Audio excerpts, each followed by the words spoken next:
Dr. Phil impersonation show where we talk like Dr. Phil and we answer your raving questions. First question: does rabies affect my ass? No. Yes. It's when you fold paper to look like birds and shit. It's Deborah Oregano. Okay. Isn't that a song? What? Oregano is a type of spice. I knew that. Duh. You mean oregano? It's okay. You mean origami? Wait, what I said? You mean orange? She said. Orgasm. She said. When you fold pieces like birds and shit, it's oregano, Jacqueline, bitch. what did you say? Or Ron? How did you pronounce it? Oregano. Oregano, bro. I can't. Oh my So she'd like to make an arcana check. god. It's taking us a while to start, but that's okay. Josie has 69 hit points. I'm making a whole. I'm making a.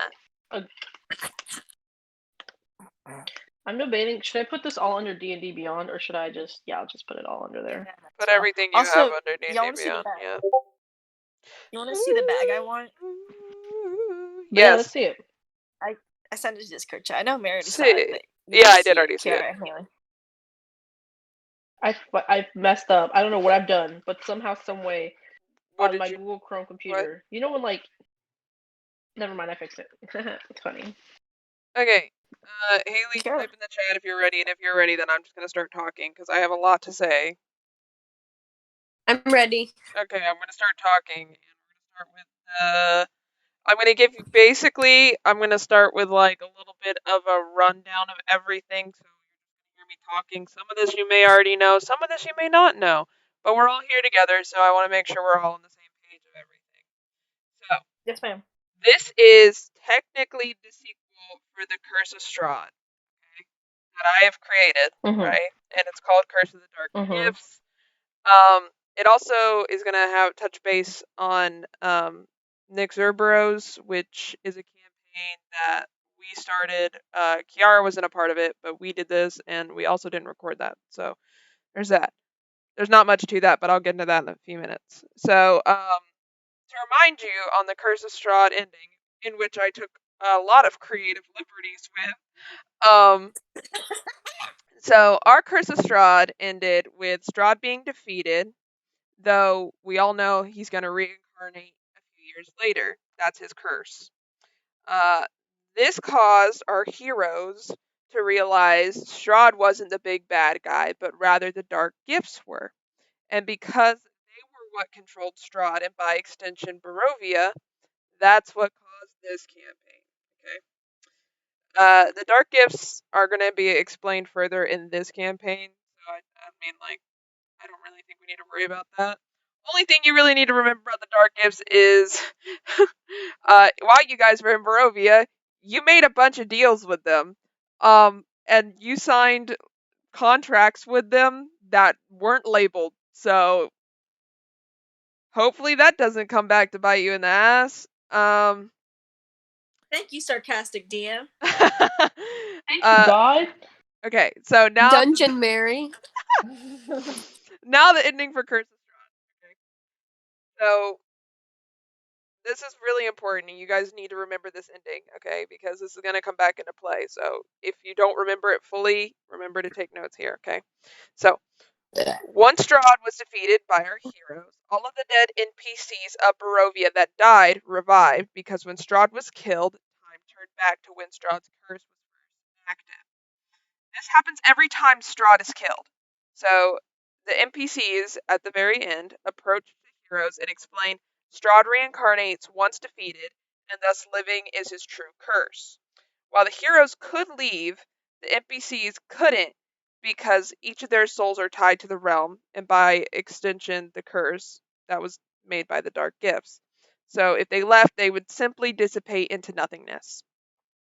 So our heroes vowed to save them from this curse and eliminate the realm of Barovia once and for all, and save all of them. So as they started to trot away and leave, They realized not all of them could leave. Two of their friends and real-world NPCs were also stuck in Barovia, Alora and Reese. So they left them there and vowed they'd come back for them one day. And that's basically where the Curse of Strahd campaign ended. Okay. There are some other notes that are important from the Curse of Strahd thing that you guys need to remember. Kiara's character Luna has a brother named Saren, and he was the reincarnation of Sergei, who is Strahd's brother. Long story short, though, we all know he died saving Luna. And then there's a lot of trauma from that campaign for all of your characters. Probably going to get into that a little bit more in this campaign and how that's affected you for the last 20 years. Now we're going to get a little bit, I'm going to get a little bit into Nick Cerberus. So there's also some resemblances from the first campaign we did, Nick Cerberus. So a quick rundown of Nick Cerberus. It's basically a planet like the moon that circles the Earth, except it's habitable. Its rulers are Eliana Zalhay Hessenite, who is Zilvria Knapp, or that was the first character that I played. So some of you know Zilvria, but she goes by Eliana now. And her husband, Onyx Hessenite, they both rule, Nick Cerberus. Honestly, other than that, you won't really need any information, other than the big bad evil guy from that campaign was, Prolifian Zare, a demigod. And y'all defeated him by destroying the time stones in that campaign. But you guys already know that, so. For the last 20 years, the characters from both campaigns, both Nick Cerberus and the Curse of Strahd, have been working together to defeat their common goals. And they all have to deal with, like, ruling Nick Cerberus and figuring out the Curse of Strahd shit. Sorry, I just got distracted by the beeps of Discord. So yeah, so y'all are common goals. You got this. Curse of Strahd's mainly focusing on defeating the Dark Gifts, and Nick Cerberus is focusing on ruling Nick Cerberus. Each session, so this is where it gets a little complicated. Each session, I'm gonna let you guys choose which one of your characters you want to play, because everyone's playing multiple characters, 2 to 3. So at the beginning of each session, y'all are gonna decide together like what route you want to take and what character you want to take that day. It's important you check in on all characters, like all PCs, NPCs, all of it, okay? Because there may be important things that you may be missing or that they want to talk to you about, and so on, okay?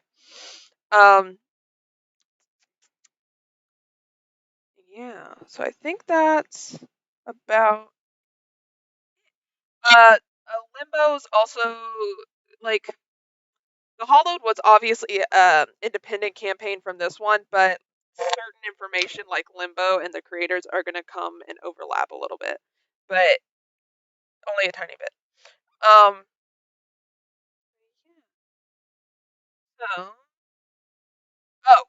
And time moves slower in Barovia than in the real world. 1 year passes in Barovia for every 7 years in the real world. Okay, so it's been 20 years in the real world. You can do the math for how long it's been in Barovia. I'm not doing that. I think that's all you need to know, though. So now I want you guys to give brief introductions of your NPCs, or not NPCs, PCs, your characters. Then you go first. You go first. No, I'm good. Thank you, though. Yeah, it's you three, so you guys got to decide. You go first, or else I will take off my titties and put them in trash. Because you might, because you guys kind of know each other's characters. Like, you know them vaguely, but some are new completely. So I'm going to leave it up to you guys to describe them. And then I'll get into... Thank you for going far away, Mary. Oh, I did? My bad. My Haley, voice you go first. got quiet. Haley, you go first. Okay, I'll go first. So, There's Sabora. She's my tiefling warlock, Cambion hell princess. And serial killer, kinda. We chopped up some man and dug him into little pieces, but go ahead. And then there's Fabian Himes, who's a divination wizard, high moon elf. He's shy. He has a son, and his son is Faith Adesi Himes, and he's a tiefling bard. He plays the mandolin, and he fights with his deceased father's rapier. What's a mandolin? It's old guitar. It's like an old guitar. Okay. And small. You mean a lute? No. Big old guitar. All right, Jacqueline. Is my turn? Wait, what? Your turn, Jacqueline. Okay. Milf. Bosie is my big titty 6 foot half elf MILF woman who's a mother, but no longer a mother. Now she's dying. Just kidding, she's not dying. Yes, she is. You just don't want to say it. She's basically that woman from Resident Evil. Yeah, she is, except she isn't bad. She's bad. Oh, I can assure you she's very bad. Josie is not bad. She's so bad. She's perfectly aligned. Just kidding. But next is Shamil, who's a little tiny gnome character that's 4 foot tall. Exactly. She has minor dementia. Minor though. I love that. And she's just chilling. She is not smart. She's smart, but also not smart. But also she's great. She's also That's an oxymoron. Exactly. All right, Mary, your turn. I have one more character, actually. Oh wait, you do? Jeez. Okay, go ahead. We have Leon Ildashar, who is Josie's big brother. And he came in 5 years after the whole thing happened in the Barovia and everyone else arrived, and he finally heard back from Josie. And then y'all didn't know about him until he just showed up like 5 to 6 years later. And he obviously smokes. He's just as tall as Josie and even a little taller. He's kind of a big, beefy build, kind of, but not like exactly bodybuilder type. He coughs a lot. He coughs a lot. And he smokes a lot. And he's basically a fighter, like Luna, basically. He's basically like Luna, like a fighter. But just smart. He might have a little bit of magic. He's better at potion making because he used to be an apothecary. An illegal apothecary. But we'll get into that when y'all want to. Alright, Mary, your turn? No, ma'am. No. You have characters you have to play. I'm the DM. That's the difference. I don't believe in God. Anyways, I literally only have 2 characters. Luna, she's a human fighter. She's a handful. Relies on Josie for everything. It's so sweet. Not anymore. Not anymore. Now that she's dying, cancer. And then her kid, who's a half orc, 20-something years old now. And yeah, I mean, there's not much. Oh, he's a bard. I think of the word. Yeah. And our special guest, Girl in Tower.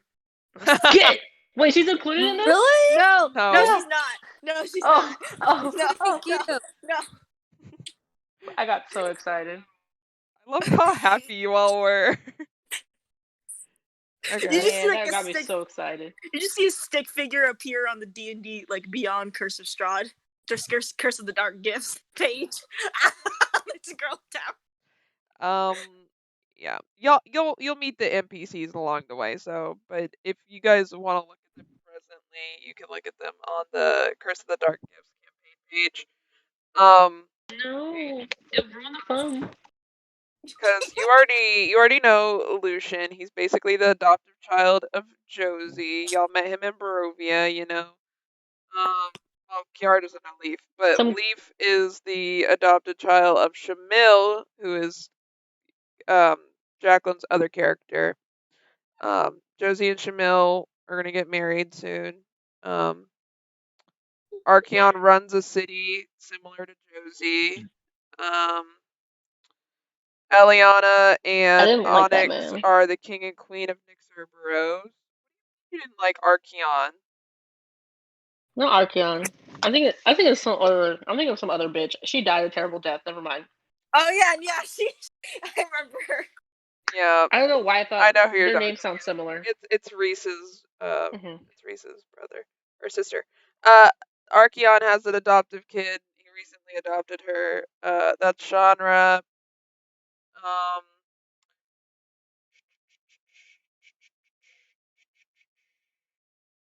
Yeah. And then, the king and queen of Cerberus, Eliana and Onyx had a kid, Spring. Yeah.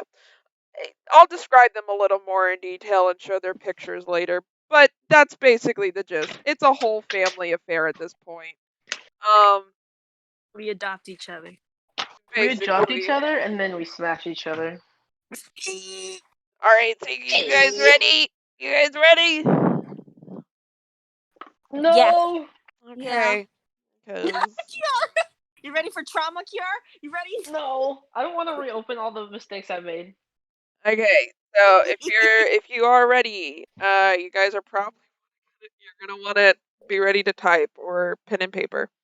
Okay, because I'm gonna give you hints about each other's secrets, and if you as a person can figure them out, then your character can figure them out. That's how I'm gonna play this. Unless you think your character's stupid. So slow. If your character's stupid, then I guess it doesn't matter. But like, but if you can figure it out, then it's up to you. Yes, ma'am. What if I'm stupid? I can't help you with that one. Kiara, Haley and Kiara, take a look at the doc I'm sharing for all of us to write notes on for Mary's campaign. Where is it? Is it the big notes for May D&D? Yeah, I put May for some reason. Yep. Okay. Let me know when you guys are ready. Are you ready? Yes. All right, here we go. We're starting it up. So, 20 years have passed since our heroes escaped Barovia and met the heroes of Cerberus. In these years, a lot has changed. They've met new friends, had children, and found the loves of their lives. But where there's change, people ultimately do too. So let's see how they've changed. We start this journey in Cerberus Castle. The beautiful marble walls cascade down the halls. The pristine marble floors are occasionally adorned with perfected rugs. And everything in the castle is the definition of simple but extravagant decorum. Nothing feels out of place in the palace except the inhabitants themselves occasionally. The palace isn't as big as one might surmise, but that's quite fitting given the king and queen of Cerberus have never been ones for luxury. The castle is 2 stories. Each inhabitant has their own bedroom unless they want to share. And there are even a few guest bedrooms to spare. At present, there are 13 rooms that are inhabited by 15 people. Wow. Okay? Yep. The castle itself has 16 rooms overall. However, 16 rooms overall, and there are 8 on each floor. Everyone got that? That was a lot of like logistics, but you guys kind of need to know that. 16 rooms and 3 floors. Yeah, there are 16 rooms. 13 of them are inhabited. There are 15 inhabitants, and there are 8 on each floor. Okay, 16 rooms. 16. Okay, I'm copying the words and I'm putting it in the chat so you guys can take that. 16, 13, 16, 13. It's in the chat. Look at it. 35. Okay. Okay. Okay. You guys are So 16. What was that? 13. What's going on? I'm having a mental breakdown. Okay, so you all don't necessarily live here, but you all arrived here yesterday for your monthly visit because you all visit monthly to make sure everyone's all right and that to check in with each other on your independent goals, right? So, I'm going to start in the order that I have written. Everybody gets a paragraph based off who's in their room with them. So, better be a Luna first. No, I think it should be Jacqueline first. Actually, it is Jacqueline first. Josie and Good. Shamil. So, your room is covered in drawings, pictures, and paintings made by Leaf, Spring, Faith, Lucian, Chandra, and Siren. Stashed away, but Mom, peeking. everybody? Yeah. Stashed away, but peeking out a drawer.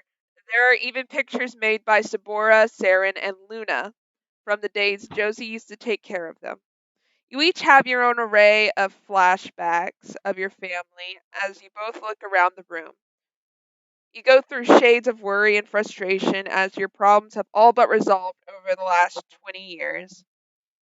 You both used to be needed by your families, but you realize over the last 20 years you've been all but needed because your families have families of their own now and secrets they have hidden behind glossed eyes. Discarding these thoughts, your eyes continue pursuing the room, and eventually they end up landing on each other.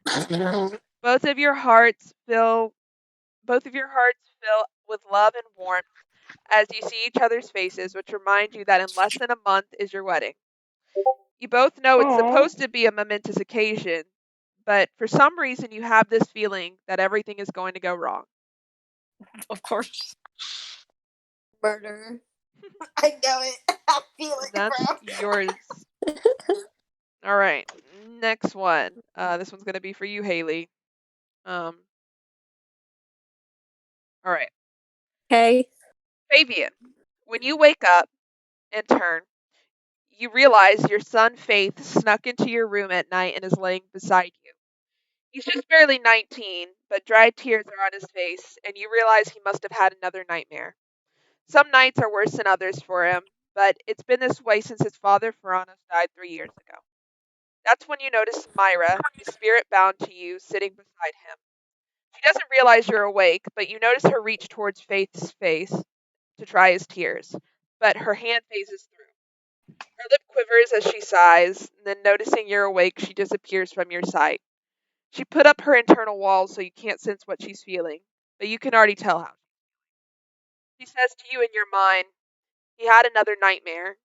He was saying, "Don't hurt my dad," in his sleep. As you take in her words, you look around the room that was once so full of life and love, but is now replaced with regret and grief. Over the years, all the pictures and drawings were taken down or torn off the walls in fits of pain, sadness, and rage. You take a moment to look at your son and notice a sheathed rapier in his arms. Your brain recognizes it and ties it to Ferrano subconsciously, and you get lost in thought trying to remember its origins. That's when you realize, even though 3 years have passed, the memories of him still try to slip away from you with each passing thought. It's as if each of your memories are unfinished puzzles, and Ferranos is the missing piece, but that piece is gone. The more you think about it, the more you realize that you hear a faint sound interject. As you focus on it, it gets louder, and you realize it's Myra. She says, "Fabian!" Realizing you can hear her once more, you hear her frantically say, "Your soul, Fabian!" Every time you think of Ferranos, even for a fraction of a second, the magic glosses over your soul and it begins squeezing it. You know your soul is already fractured. It can't take much more pressure. I'm keeping it together the best I can, but this magic is killing you, Fabian. And that means me too. So you have to work with me as you promised. Please. And that's what you wake up to. Luna, you're Right. next. Okay, Why are you Luna. laughing?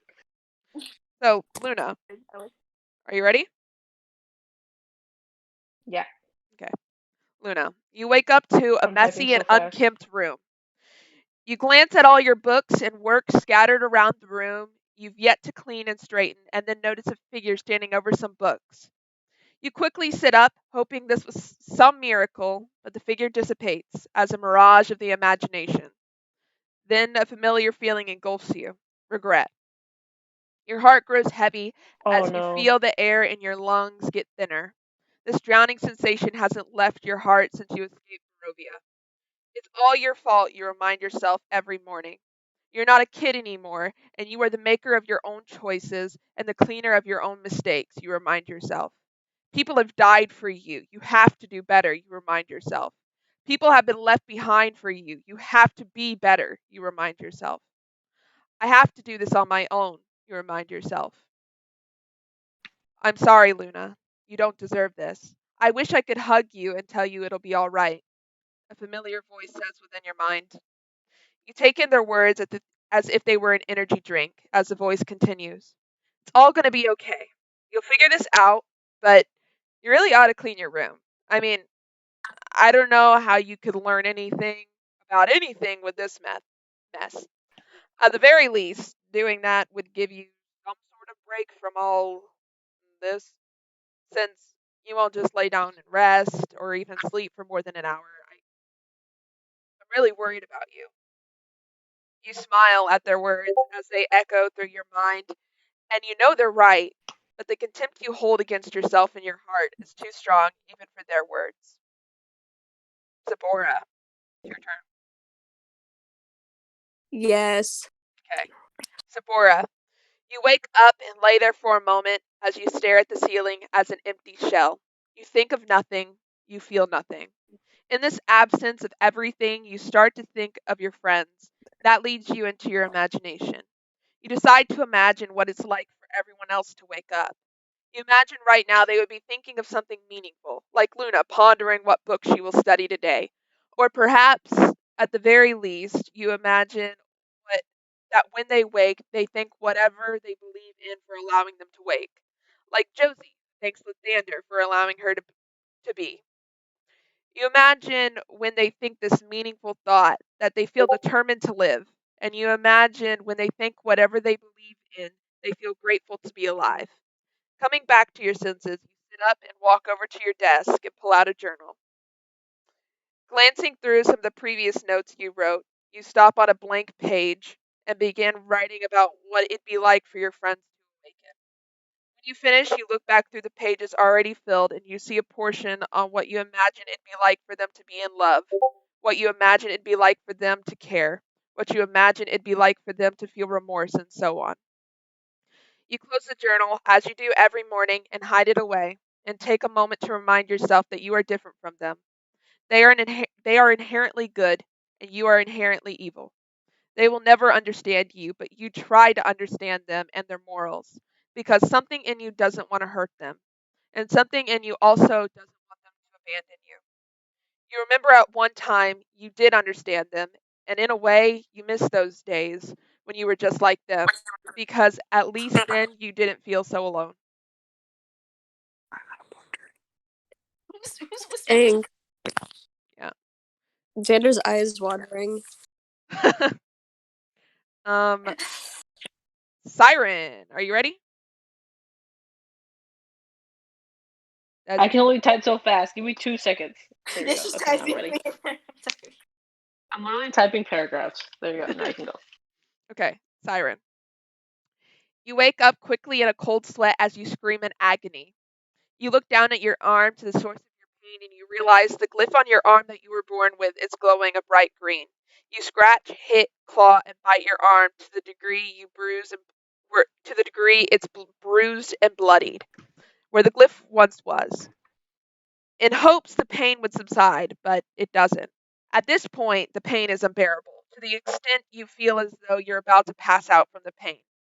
Screaming, you swear to do anything for the pain to stop. From there, you went even farther and began begging for anything and anyone to stop the pain. After the words leave your mouth, suddenly the pain subsides, and your arm reverts to normal. You gasp for air as you marvel at your arm still sweating profusely. Your relief quickly turns to terror as you hear a voice inside your ear say, "You do anything?" You turn to look at the source of the voice. But everything goes black, and suddenly your eyes jolt open, and you see a maid stands over you with a cold rag as she sighs with relief, saying, "You were screaming in your sleep, sir, but I couldn't wake you. Here's a rag. Clean yourself up." Based on her words, you assumed you were having a nightmare, but it felt so real. The words, "you'd do anything," play on repeat in your mind as you gather your sanity. Uh-oh. We have one left. This one's going to be Leon. Oh, fuck, druggie. This one's a little shorter than the High school rest. Leon. Leon. Leon. He's on the Curse of Dark Gifts page. You'll see him. So Leon, There we go. you wake up in an undecorated and relatively untouched room. Feeling of classiness that the room exudes, though, feels suffocating. But you remind yourself that your sister Josie needs you. Take a moment to stretch, and you hear voices in the hall chatter back and forth of ages both young and old. You focus on their happy voices for a moment, and you sigh. You don't often have intruding thoughts, but when you do, there's one thought that always haunts you. Have you wasted your life? You dispel the thought, though, as quickly as you encountered it, reminding yourself that you're happy as long as Josie's happy, because she's all you need. That's it.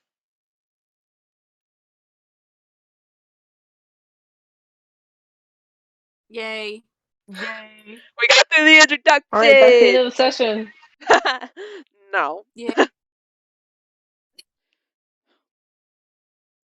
All right, so you all wake up in your rooms. I'm going to go one by one on what you want to do after you've had this introduction and of what happened this morning and everything you're going through. So we're going to start in an order. We're going to go with Jacqueline first. What do you want your characters to do?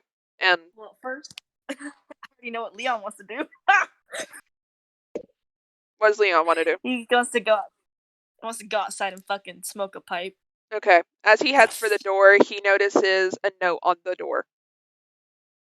On the door? Yep. He look at the note. It says emergency meeting, throne room. What, does it say time? Nope. Right now. He sighs and he puts his pipe in his pocket and he's gonna head to the throne room. Okay. What about Camille and Josie?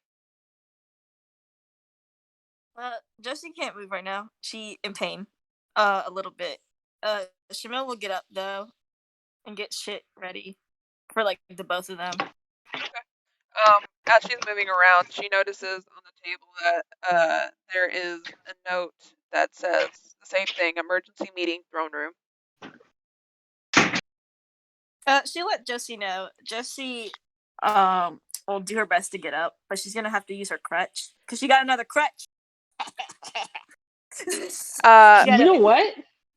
As you do this, you actually hear a knock on the door.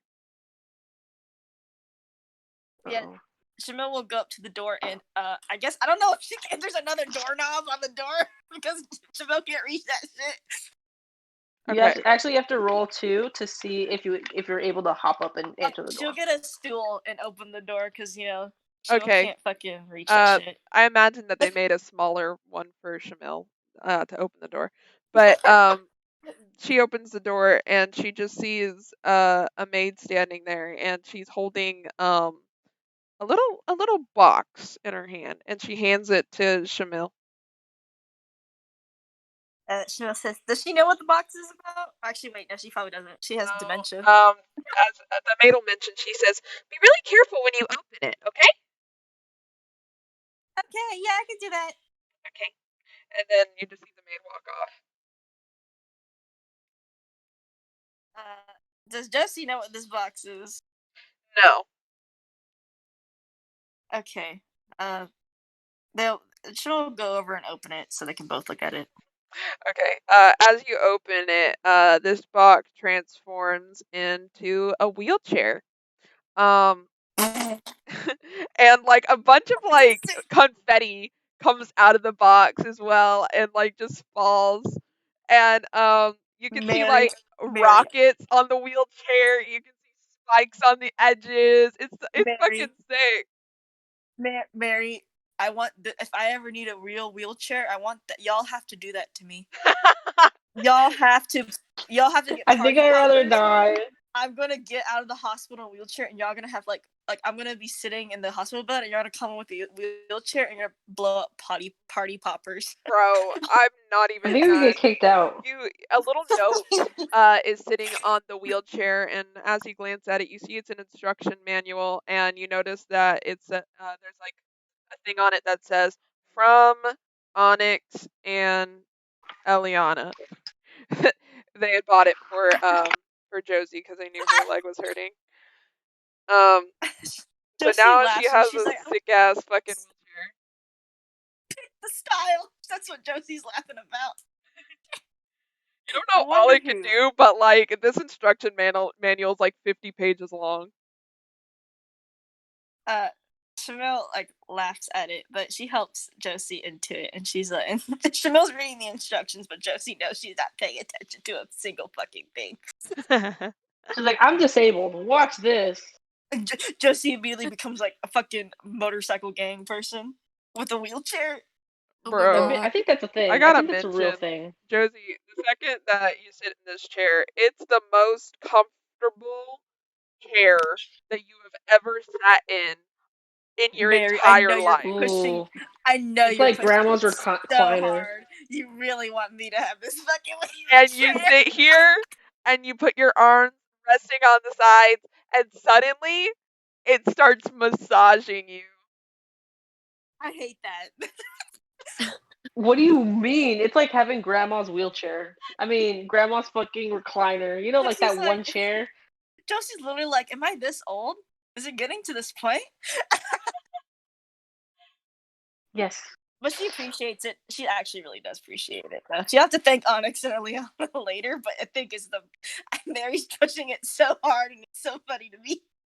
It does a lot. I want a wheelchair. Shut up. You don't have leg problems. Everyone telling her to shut up. Josie literally had her leg cut off. What do you mean? I want one. Cut my leg off. Shut up.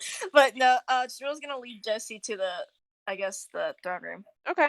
We're gonna go to Haley. What do you want your characters to do?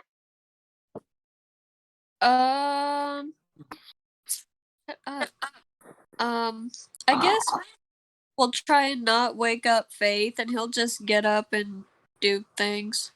Okay. He's gonna as mow he's the like lawn, moving around, obviously. He notices on the door that there is a note that says "Emergency Meeting Throne Room." Dang. I guess we'll go to it. Is he gonna take Faith or no? He'll leave Faith, but he'll leave the note in an obvious place for him. Okay.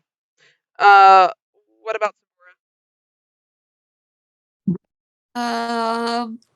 Does Sabora notice the note when she's at her desk? Yes, actually, it's like right on top of her desk. She like nudged over the note when she was writing. Okay, yeah, she'll go. Sick. Okay. So get us. Oh, you go ahead. No, go ahead. She gets a snack first from the kitchen though, and then goes. What'd she get from the kitchen? What kind of snack? Yeah, that's important. Yeah. Maybe chicken and waffles. Like an orange, you know. Sick, yeah. Orange. You're in a definitely palace, orange bro. vibes. So I mean, like they have like everything, or if they don't have it, a maid can get it for you within like the hour. Okay. So Kiara, what do you want to do? She's gonna get up actually early and start like cleaning her room, putting away books, dusting them off, making sure it's nice and tidy enough. You hear the voice in your head say thank you. Oh, I don't know what that is, but oh, I mean I know what it is, but oh, that's so sweet. She smiles contently. That's so sweet. And as you're And let me cleaning, guess. you I notice see a note on my door. you do as you're cleaning, and it says emergency meeting, throne room. I go to the throne room. Oh my god! What about Siren?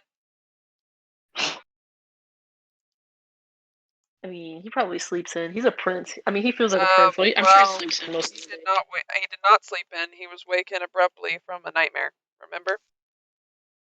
Oh yeah. I guess he's gonna try to get up and get like some water, something to drink, something to eat. Actually. So he's going towards the kitchen, right? Yeah. Did he clean himself up at all beforehand? Because he was in a cold sweat when he woke up before he goes to the kitchen. Or is he just like sweating profusely walking towards the kitchen?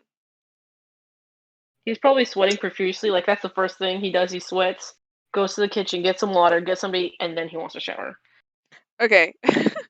As you go to the kitchen, you actually see Lucian. He walks by you and he like glances at you and then is about to keep walking, and then he notices that like it's morning and you're sweating profusely for some reason, and he turns and he's like, "What?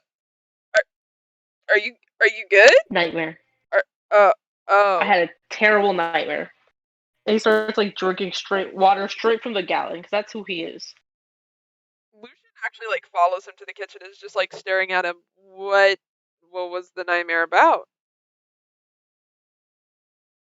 I want to pull exactly what you said. All of it. Give me all my notes. All of it. Thank you. You gotta say it. I know. I just want to make sure I don't want to fuck it up. I don't want to fuck anything up. I'm being so careful this campaign.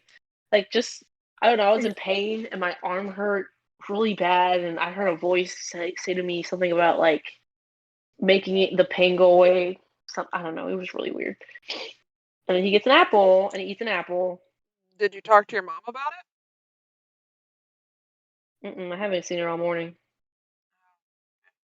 Well, I think you probably should, because if your arm was hurting, I think it might have something to do with that glyph on your arm, which we can only imagine what that means.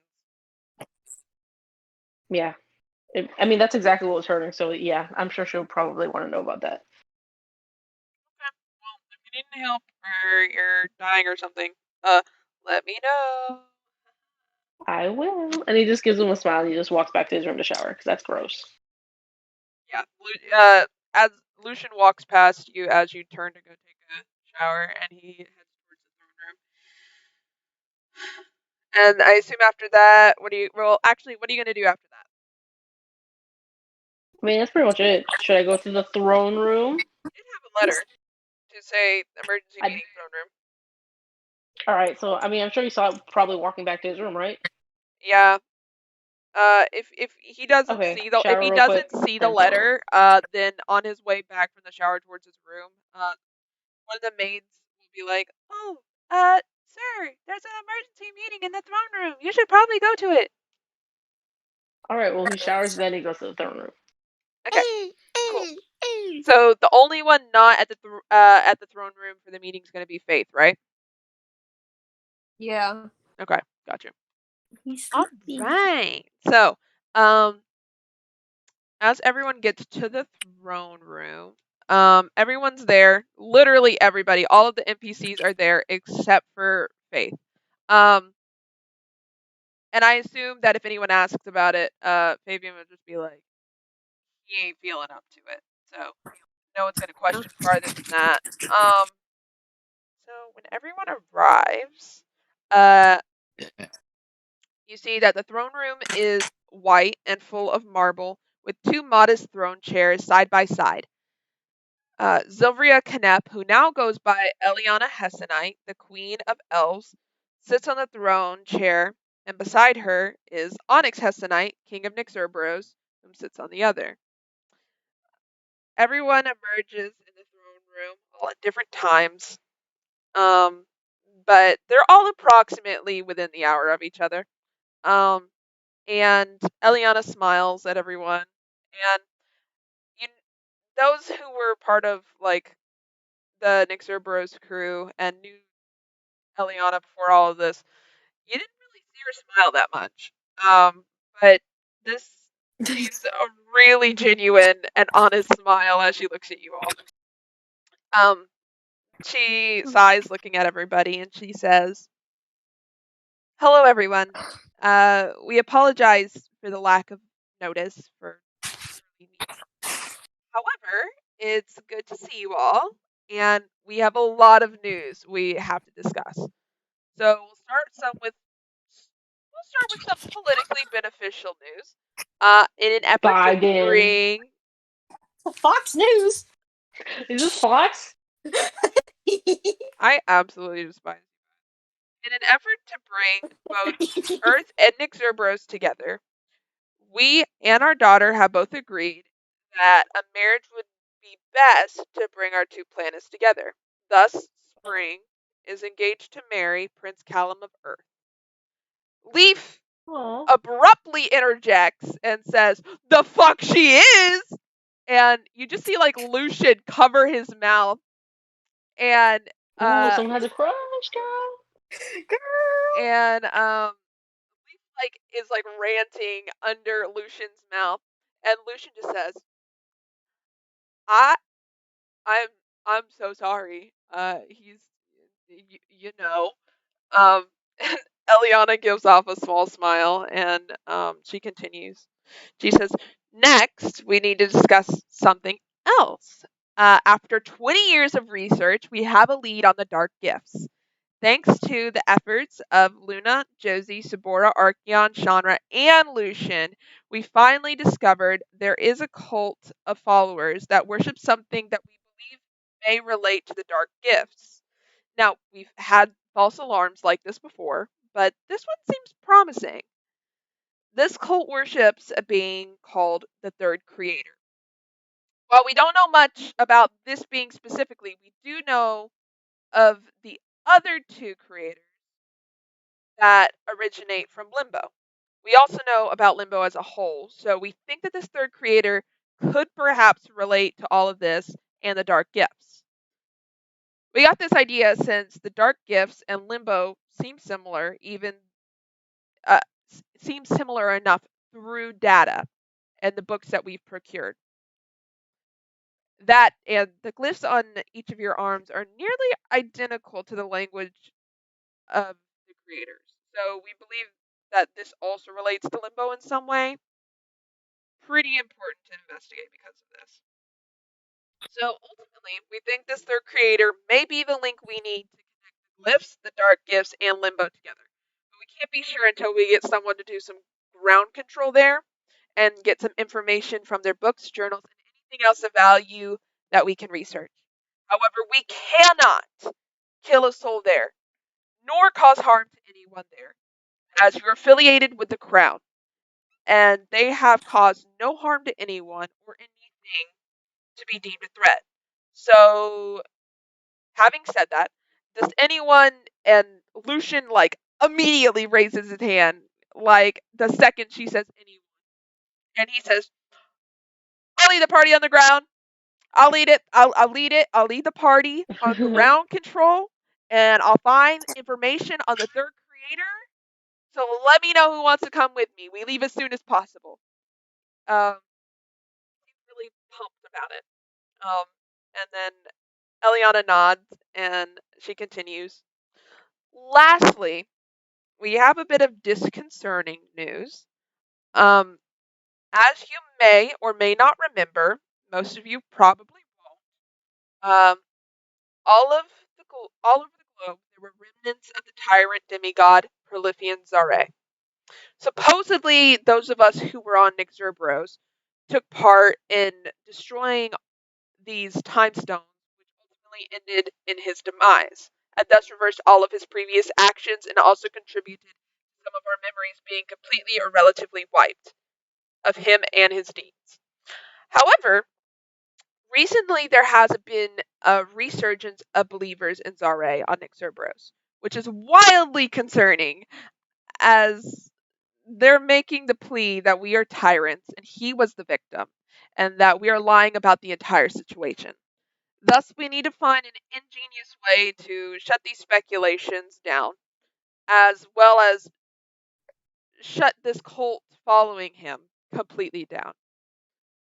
And also perhaps in the process discover their source. Since Leaf remembers the most of all of us about this, I'll leave it up to him and whoever wants to partake. But I fear if this isn't dealt with soon, this may become a bigger issue than we are now anticipating.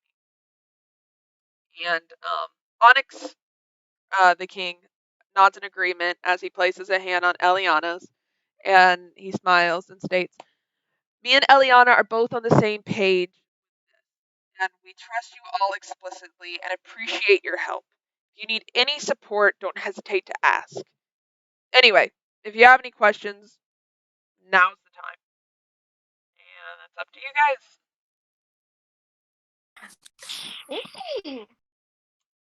Wait, just for my notes, who said that they would be that they were like in agreement to stop Zari and the worshippers? I just didn't know. Lucian. Lucian said that he wanted to lead that mission. Okay. And then Leaf is For going to... the Zare one or the... Oh, wait. No, sorry. Leaf is going to Yeah. lead the Zare one. Lucian's going to lead the creator one. Gotcha. Yeah. What did they want with the third creator one? I didn't get all the fucking points down. I got like do not kill a soul.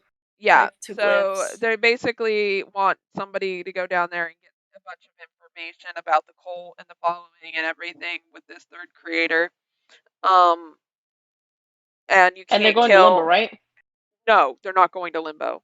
Okay, they're going... I was like, whoa, what? No, they what they were saying is that they know about Limbo, and they know the vagaries of it. They just don't know anything about the third creator, but they know that this cult on Earth worships the creator, the third creator. So they want to investigate that further, because they think that if they figure this out, then this may help with the whole Limbo situation and all of the other shit. Okay, I'm writing like a bunch of shit down. So. Me too. That's fine. We can share notes, Kiara. Oh my god. Oh my god, we could actually. Yeah, we could. I don't have big notes, so it won't hurt your brain. It doesn't hurt my brain. Mine's like really scattered because like I'm like hearing and I'm also typing, so like yeah, I'll probably have to edit them later, but that's okay. We can just share notes and we can figure it out. So right now that's the two paths, I'm presuming, right? Yes, for right now, those are the two paths. The two main ones. Okay, so we have Lucian leads the investigation. There are also maybe more, but you know, they're not coming from the king and queen. Basically, is what I'm implying. Okay.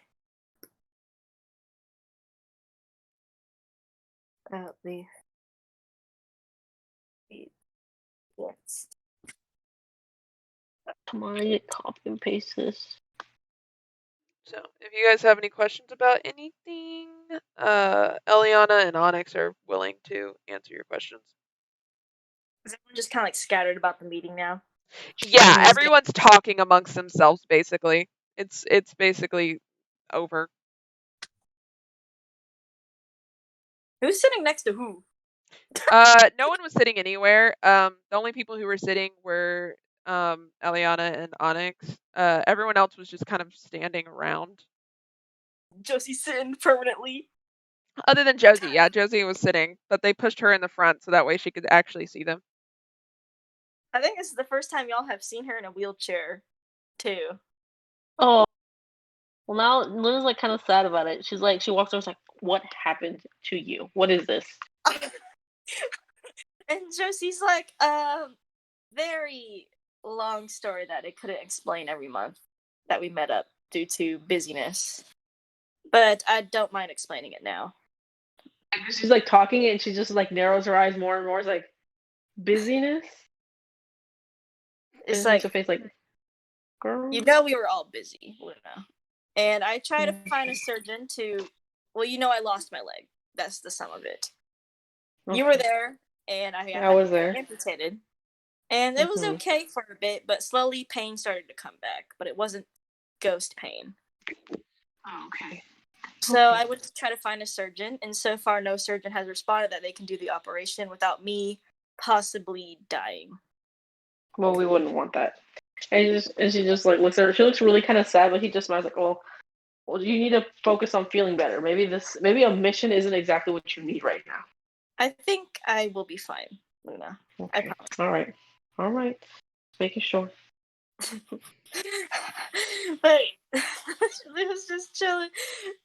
But Josie will ask, what have you been doing the past month, actually, Luna? What's up? How far have you gotten through your research so far? I've read a book every night. That's how far I've gotten. Looking funny. See. Yeah, I can read now. That's nice. I knew you could do it. It's okay. I know. Good job. You did it. You can Yeah, read. she's like, I knew you could do it. I just had to get a little push, but now I'm proud of you. Oh, The voice in Luna's head says, "Oh yeah, she only learned because of me, though.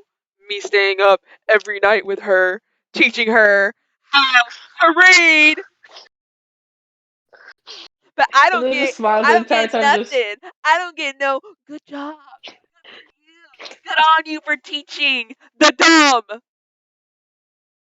Luna, can she talk in her mind, or does that Yes, not work? she Does can have to talk say in it out her loud? mind. She can talk in her mind. She just says, "Silence!" And like it's an echoing, deafening roar.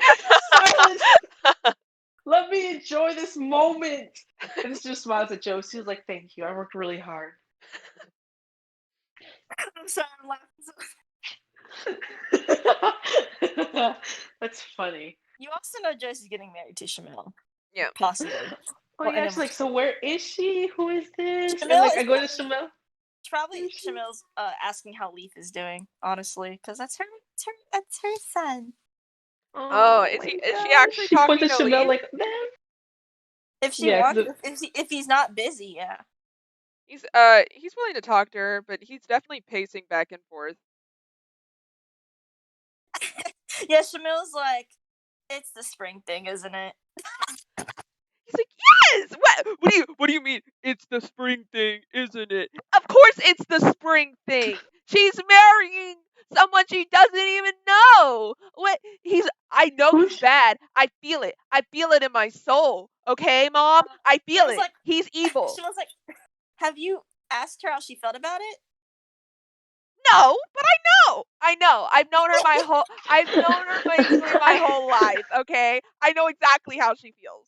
We're on the same wavelength. I feel like Leaf is curled up into the ball, like rocking back and forth, and she was like, okay, Grandma, let's get you to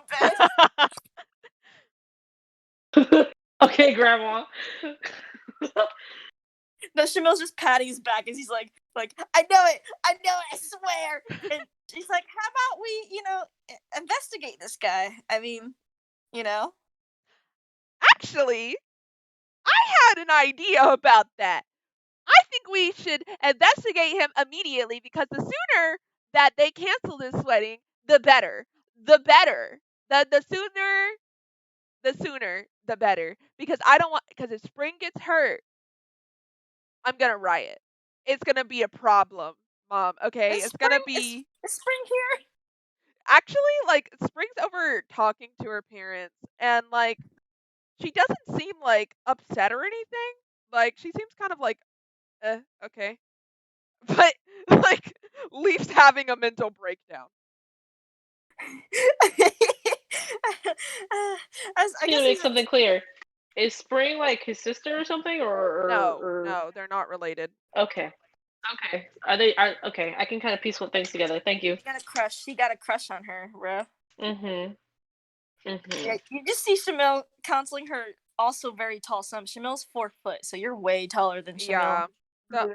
I do want to mention, the only people who are going to be related out of the kids are Leaf and Lucian when Shamil and Josie get married. Okay, I'm writing all this down.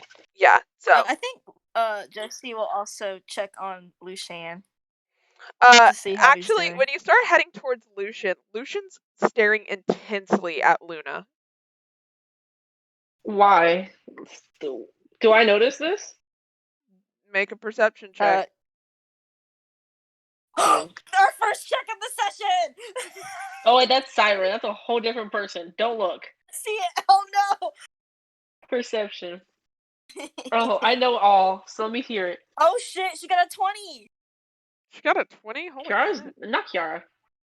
Oh my Got god, 21. the first roll. Damn, nice. Okay. Yeah, you feel something staring at you. I look over at Lucian. I give him a little wave just to see his reaction. He waves So he's back, staring. but he kind of tilts his head at you. But he does wave. Okay. I go over to him like, hey, Lucian, what's up? You come What's going with on? Josie, basically, because you both move your Yeah. conversation to Lucian. So what do you think about this whole mission thing? What are you gonna do? He thinks for Just a trying to moment. strike conversation. Did you ask him what's wrong, or did you ask multiple questions? I asked him just how he feels about the missions and which one he's gonna do, or does he want to do any? He's actually leading one. He's leading the Oh, mission. oh yeah, he's leading the creators. Yeah. I'm asking like wait. I have like my notes everywhere because one's on one thing and the one's on the other thing. Okay. Okay. He's the one going to the creator one. Okay, cool. So I'll be like, when are you excited to leave yet? Or you guys have anything planned? I mean, who are you gonna take? Do you have any ideas? Just asking a bunch of questions. He stares at her for a moment, and he actually doesn't respond. Like he doesn't respond for a second, and like it's a noticeable second, right? But then he kind of blinks a few times, and he says, "Oh, yes, I don't really have anyone in mind to come with, but whoever wants to come with is gonna come with. I have somewhat of an idea of how to handle this situation, but see what happens. He seems like he keeps talking but getting distracted by you. Okay. Well, I'm gonna just nod and like just kind of like I'm noticing it. So she makes a face and she just puts a hand on her shoulder like, "You okay? If you ever need anything, well, wait, hold on. I need to collect myself. Myself. I can't speak. Yeah. She's gonna look at him and just make like a kind of concerned face, and she's gonna give him like a little pound on the shoulder. All right. Well, if you ever need me for anything, just let me know, okay? And I just kind of look him in the face like, "You good?" When you tap him, he kind of retracts. It's not intentionally. It's subconsciously, but he kind of shakes it off and he says, for some reason I feel like I should be asking you if you're okay. Are you Do I not look fine? Well, he says it's not that. It's just you have this like aura, and today it's just a little stronger. I That's a don't good know. thing, isn't it? Well, no one else has this aura. Like, I mean, the only other person here who has even a remotely similar aura is Fabian, but he's got a demon in him. So are you sure you're good? Mm-hmm. She just laughs a little bit. She's like, "Well, I can promise you, I have not made any deals with the devil as of recently." And she just like nods. I feel fine. Okay. He nods and he's willing to let it go, but he can't shake the feeling that there's something wrong. Josie notices it too. Has Lucian already told Josie about it? Yes. Lucian has. Okay, yeah. She already told Josie and Sabora about his presence around Luna, and that it started about a year ago. Okay. Yeah, Josie will say, if you need anything, Luna, even though I can't move as much, I'm still here to whoop ass. So just that you're the first person to whip my ass before anybody else's. I know. She laughs at that, and because it's funny to her. The voice inside your head, Luna, it says, "I think they're talking about me." And then Luna just like says in her head, like, "I think they are. That's why we're going this way." And then she's like, "All right, well, I'll see you guys later." And then she just kind of like goes the other direction, like, "What the fuck?" Like she just makes a face like, "Oh shit!" And she goes to talk to Sabora. That's Haley. Josie does want to like whisper to Lucian after she like goes to Cerberus area.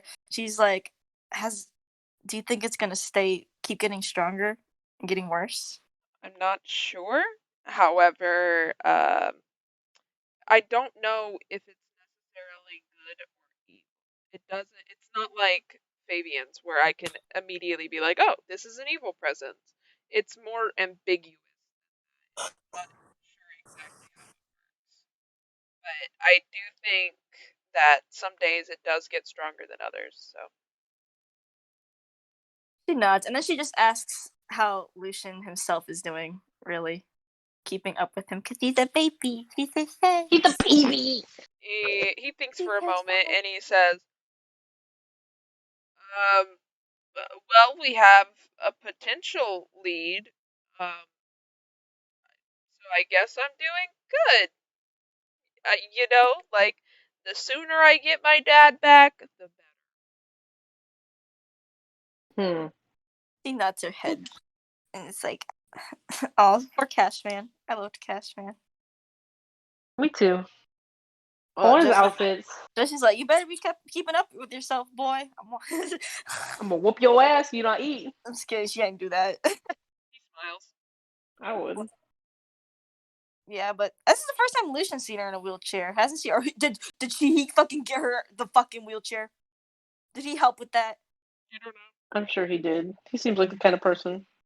He doesn't seem fazed by your wheelchair, if that tells you anything. Yeah. She's like, like, I don't know if Onyx and Leona knew. Really. Is she gonna ask? Yeah, she'll ask. She's like, did you know that they were getting me a wheelchair this inch, like a fucking smartphone wheelchair? Oh, Leaf! Is that you? Are you calling me Leaf? And you just see, like, Lucian freaking walk over to Leaf. Josie's That's like, funny. Of course. That's funny. I guess this happens while Luna and Sabora talk. Yeah. As Josie talks. What's happening with Luna and Sabora? I'll be like, well, which mission are you taking?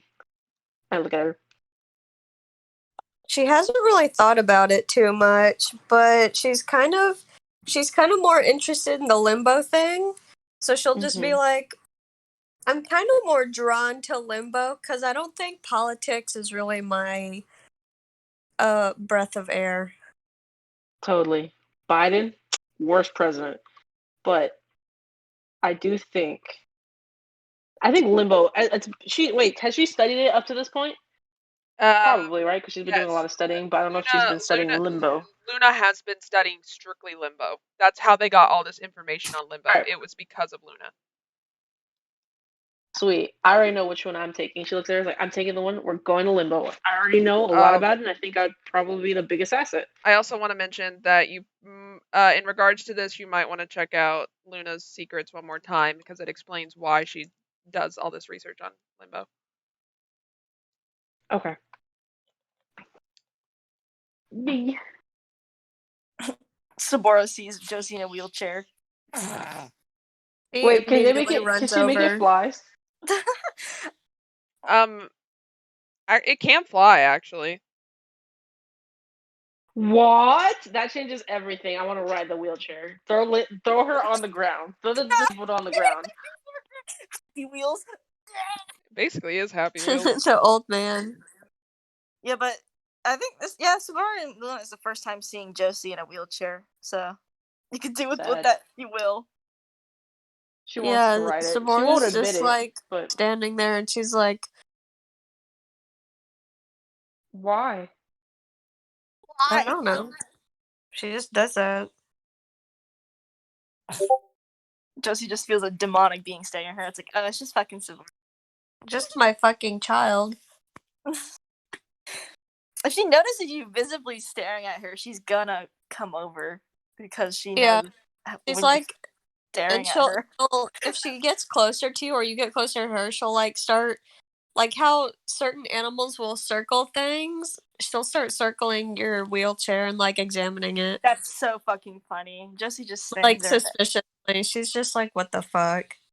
Josie's just sitting there, and she's like, I think this has to do with Lucian, as obviously you could tell, but I don't mind it, really. Is it comfy? It's very It comfy. looks comfy. It looks so comfy. It's very comfy, Luna. Oh my. For my old bones. I'm not that old. I'm getting old. I should take a spin. If you want to, if I can actually get up. Oh. Yeah. She looks kind of sad at that joke. She's like, oh. It's alright, though. Sometimes things come with a cost. Oh, yeah, I get you. Like, Question: Has she met Siren? Yes. Probably. Oh, He's for like 20 sure. something. He's like, Yeah, okay. it's been like 20 something years. He's definitely. Josie probably has given like Siren some advice one day and shit like that. Yeah, Josie's like his grandma. His grandma. He comes over. He's like, I like your new wheels. That looks really good. It looks really cool. And he just like looks at it and he like squats down to look at the spikes on the wheels. Like, that's really neat. Who got you this? Did he just come out of nowhere? He just appeared. Yeah. He just popped into existence. She'll say, "It's a gift from Onyx," and I can't say her name. Eliana. Eliana. Is that how I say it? You can just call her Elle. Eliana. Yeah, I'll just call her Elle just for my like player's sake. But Josie would use a full name, and so would all my characters. But she's like, it's from Onyx and Elle, and I think Lucian gave away that I probably could not walk anymore. Oh well. Oh yeah, he's also dripping wet because he ran out of the shower really quick because he wanted to be a part of the meeting. She's like, "Are you?" If she sees him dripping wet, he's like, "Are you okay?" Like, and she